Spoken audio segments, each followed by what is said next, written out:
Crackdown is an open-world sandbox, third-person shooter RPG, exclusively for the Xbox 360. This game was published by Microsoft and developed by the now-defunct Real-Time World Studios.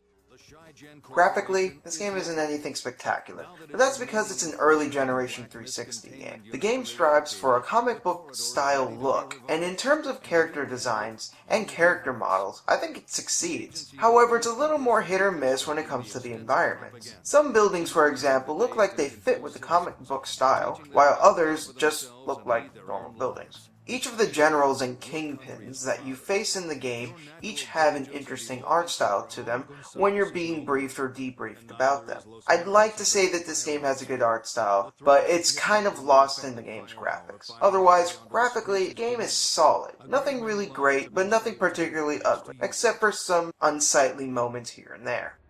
Now, this should be the part where I talk about the music. However, I'm going to be completely honest here, folks. I paid absolutely no attention to it. Not because I felt that the music that was in the game was bad or anything like that. It's simply because that when I was playing the game, I was either talking to my friends on Skype or I was listening to different podcasts. So, in that respect at least, if you're like me and you like doing that sort of thing, this game is perfect for it. Now, there's also very little voice acting. In fact, besides the occasional yelling, screaming, and grunting that characters make, the only one who actually speaks is this narrator-type character, who consistently talks to the agent you play as. He gives you advice, he tells you what your next objective, and sometimes ridicules you for fun. The person who voiced this character, however, did a good job, which I'm thankful for, since you have to hear him a lot in the game. So the basic story is that you play as a superhuman engineered agent for this, agency. And it's your job to clean up the streets of gangs. There are 3 main islands, each ruled by a different gang. Each gang has several generals that serve different functions in the gangs, such as supplying weapons and training the gang members. And there is one kingpin leader for each gang. This is literally the extent of the plot. There are rarely any cutscenes in the game. Only the debriefings about the different generals and kingpins by the narrator, as I mentioned before, and a few of them sprinkled here and there before and after you take care of gangs. If you're the kind of person that can only play a game with a strong narrative pushing you forward, then don't play this game. There's no character development, and barely any plot points to speak of aside from what I've already told you. However, the lack of a story doesn't bother you. We can get on to the real reason why you should play this game, and that's the gameplay. As mentioned before, this is an open-world sandbox, third-person shooter RPG. Okay, some people are going to be tilting their heads to the side when I say it's an RPG, but I'll get into that in a moment. As an agent with superhuman powers, you're capable of feats that normal people can't accomplish. Run faster, jump higher, and lift objects normal people can't. This is where the RPG elements come in. As you play through the game, you get different orbs. After you obtain a certain amount, it will raise your rank in 5 different areas up to 4 times. Agility, guns, explosives, driving, and strength. You get agility orbs by finding them on rooftops, accomplishing agility challenges, which usually just consist of jumping from building to building, or by killing an enemy from a high enough elevation. You get gun orbs simply by shooting gang members. You get explosive orbs either by using grenades or by using rocket and grenade launchers. You get driving orbs either by running over gang members or by accomplishing driving challenges.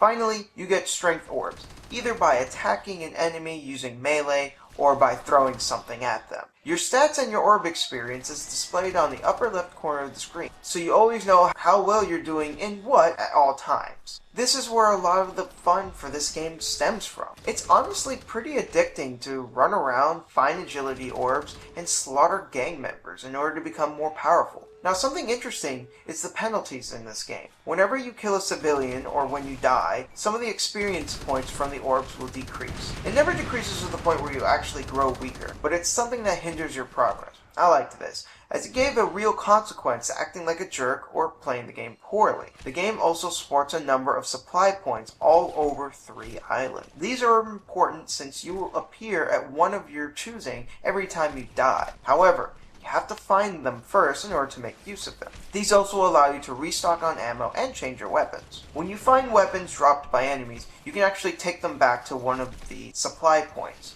and from there you can select them whenever you want. Now, one thing that I felt was kind of dumb was the respawning enemies during critical general and kingpin fights. Whenever you're fighting one of these characters, they tend to be surrounded by enemies that never stop spawning.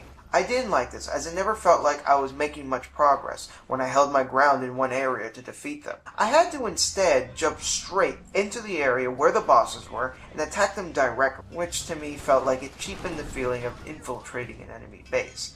I prefer the feeling of going in and picking off each of them individually and then taking out the general at the very end. Instead, I was just jumping all over the enemies and just avoiding them all or just running through them instead of enjoying the fights. I also have to mention that I thought the controls for driving were very sloppy, and I tended not to drive cars at all. I think the point of this was that when you get more driving orbs, the controls would get better, but since they were so unaccommodating to start with, I didn't even want to bother. Plus, I seemed to get around just fine, simply running and jumping and making use of the supply points. The last issue I have with this game is the finicky lock-on system. More than once I found myself aiming and shooting at something I didn't intend to and ended up failing as a result. Most of the time, you will aim at what you want, but it could have definitely been tweaked. Besides these nagging issues, there's not much else to complain about in the gameplay, as it's mostly just good, mindless fun. In the end, Crackdown is an enjoyable romp. Many will shy away from it due to its laughable lack of a narrative. However, others like myself won't be bothered by that, and will simply enjoy the game just going around killing gang members. It also helps that this game is insanely cheap nowadays. Seriously, I picked up my copy for $3, and for that price it's really hard to complain. Well, this has been Shintai, everyone. Take it easy.